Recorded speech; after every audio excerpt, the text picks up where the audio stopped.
మదర్సాలు మతపరమైన విద్యాసంస్థలు. మత గ్రంథం ఖురాన్తో పాటు సంబంధిత అంశాలను వల్లెవేయిస్తూ ఇస్లాంకు విధేయులుగా తీర్చిదిద్దడమే మదర్సాల పని. అందుకే చిన్నప్పుడు మదర్సాల్లో చేర్పిస్తే మతపరంగా ఉన్నత శిఖరాలు అందుకుంటారని వారి నమ్మకం. కానీ అదే మదర్సాల మాటను జరుగుతున్న అరాచకాలు అత్యంత దారుణంగా ఉంటాయి. చిన్న వయసులోనే సెక్స్ అనే విషయం కూడా అర్థం చేసుకోలేని వయసులో, అది మగాళ్ల మధ్య జరుగుతున్న వికృత క్రీడకు ఆ పిల్లలు బలిపోషులు అవుతున్నారు. ఆ మత పెద్దల దుర్మార్గాలకు సజీవ సాక్ష్యాలుగా మిగిలిపోతున్నారు. ఖురాన్ పద్యాలను బోధించే మౌల్వీలే చిన్నారులపై రాక్షసంగా ప్రవర్తిస్తున్నారు. దేవుడి పేరుతో వారిని లైంగికంగా వాడుకుంటున్నారు.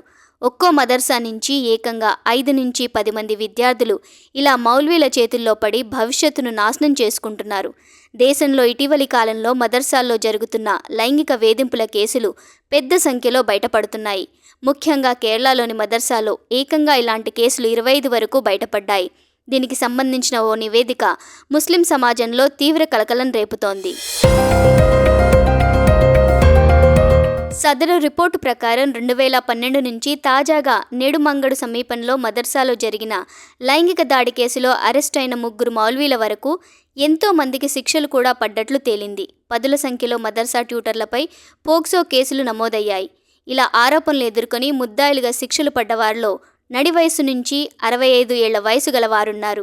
కొందరైతే ఏకంగా 10 ఏళ్లు, 25 ఏళ్ల నుంచి ఇలాంటి వికృత క్రీడలు నెరుపుతున్నట్లు న్యాయస్థానాల ముందు అంగీకరించారు. ఇంకొందరు మౌల్వీలు ఆశ్చర్యకరంగా తాము కూడా చిన్నప్పుడు లైంగిక దాడికి గురైనట్లు చెప్పుకొస్తున్నారు.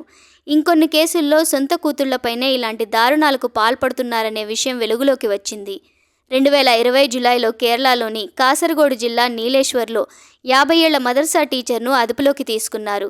తన 16 ఏళ్ల కుమార్తెపై పదే లైంగిక దాడికి పాల్పడంతో పోక్సో చట్టం కింద కేసు నమోదు చేశారు. ఇలాంటి కేసుల్లో కేవలం మౌల్వీలే నిందితులుగా ఉండటం లేదు, వీరి వెనక మత పెద్దలు కూడా ఉన్నట్లు తేలింది. 2022 మేలో మలప్పురంలో 14 ఏళ్ల మైనర్ బాలుడిపై లైంగిక వేధింపుల కేసులో ఇండియన్ యూనియన్ ముస్లిం లీగ్ నాయకుడు, మదర్సా అధ్యక్షుడు జలీల్ను అరెస్ట్ చేశారు.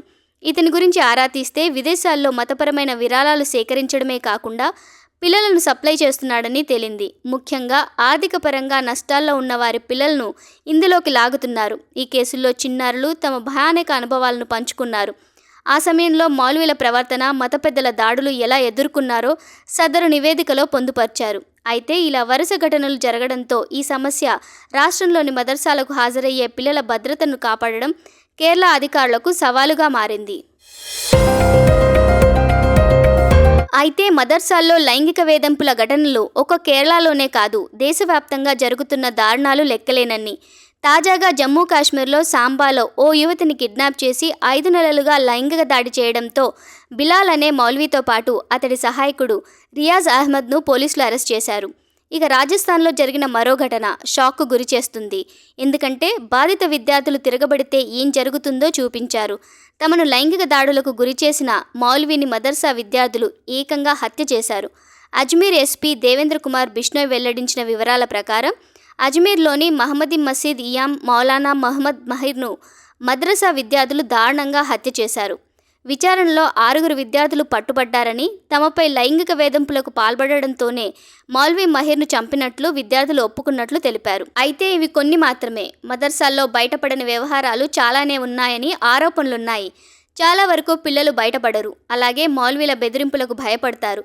వారు చేసే వికృత క్రీడలను మౌనంగా భరిస్తారు. అందుకే మదర్సాలను పూర్తిగా ప్రక్షాళన చేయాలనే డిమాండ్ చాలా కాలంగా వినిపిస్తోంది. అయితే ఈ విషయంలో యూపీలోని యోగి సర్కార్ ఒక అడుగు ముందుకు వేసి ఓ కొత్త చట్టం తీసుకువచ్చారు. కానీ దాన్ని న్యాయస్థానం కొట్టివేసింది.